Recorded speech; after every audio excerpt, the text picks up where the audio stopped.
வணக்கம். நான் தான் உங்கள் அக்கரையாரம் பேசுகிறேன். இன்றைக்கி ஒரு குட்டி கதை சொல்ல போகிறேன். ஒரு கங்கை நதிக்கரை ஓரம் ஒரு மாலை நேரம். மாலை நேரத்தில் ஒரு பண்டிதர் பிரார்த்தனை பண்ணுறதுக்காக போகிறாரு. அவர் எப்பயுமே யூஸ்வலாக ஒரு 5-6 மணி ரேஞ்சில் தான் போகிறார். ஏன்னா ஓரளவுக்கு அங்கே நிசப்தமாக இருக்கும். அப்போ அவருடைய கடவுள்கிட்ட பிரார்த்தனை பண்ணுறது, மந்திரங்கள் ஓதுறதெல்லாம் அவருக்கு சௌகரியமாக இருக்குன்றதுக்காக அந்த நேரத்துக்கு அங்கே போகிறாரு. அப்படி போயிட்டு துணியை போட்டு இது பண்ணிவிட்டு துளசி மாலை வச்சுட்டு அவர் அப்படியே ஜபம் பண்ணிகிட்டு இருக்கார். மனசுக்குள்ளே மந்திரத்தை சொல்லிக்கிட்டு ஜபம் பண்ணிகிட்டே இருக்கார். அந்த நேரத்தில் திடீர்னு ஒரே சத்தம். பக்கத்தில் ஒருத்தர் ஒரு அழுக்கு உடை, ஒரு இது இல்லாமல் பார்க்குறதுக்கு ஒரு மாதிரி அருவருக்கத்தக்க நிலையில் இருந்துட்டு அந்த நதியை பார்த்து சத்தம் போட்டுட்ருக்கார்.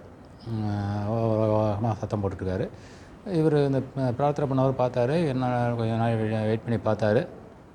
ஏன்னா இது ரொம்ப சத்தம் இது பண்ணிகிட்டே இருக்காருன்ட்டு உடனே அவர் பிரார்த்தனையை விட்டுட்டு அவர் போய் கேட்டார்.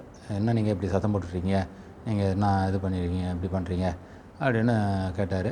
உடனே அவர் உடனே ரொம்ப சாதாரணமாக சொன்னார். நீங்கள் என்ன பண்ணுறீங்கன்னாரு. நான் பிரார்த்தனை பண்ணுறேன்.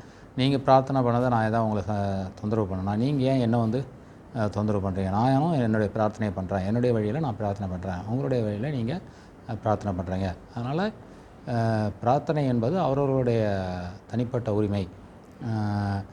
நீங்கள் உங்களுடைய பிரார்த்தனையில் நீங்கள் முழுமையாக இருந்தால் நான் செய்கிற விஷயம் உங்களுக்கு தெரியாது. அதனால் நீங்கள் உங்கள் பிரார்த்தனையை முழுமையாக பண்ணுங்கள் அப்படின்னு சொல்லிட்டு அவர் மட்டும் நடக்க ஆரம்பிச்சிட்டார்.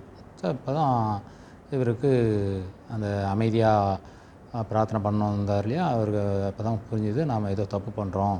அப்போ யாருக்கும் இல்லை, கடவுள் பிரார்த்தனை பண்ணும்போது நம்ம பிரார்த்தனையை கடவுளுக்கு செலுத்தணும், அவ்வளோதானே. தவிர மற்றவங்க என்ன பண்ணுறாங்க, அமைதியான நேரம் இந்த அண்ணா இப்படி பண்ணோம் அப்படி பண்ணணும்லாம் பிரார்த்தனை பண்ணுறதுல பெரிய இதெல்லாம் கிடையாது. அவரவர்களுக்கு மனதுக்கு ஏற்ற மாதிரி, விருப்பத்துக்கு ஏற்ற மாதிரி பிரார்த்தனை செய்ய வேண்டும் என்பதுதான் இந்த கதையினுடைய சுருக்கம். நன்றி, வணக்கம்.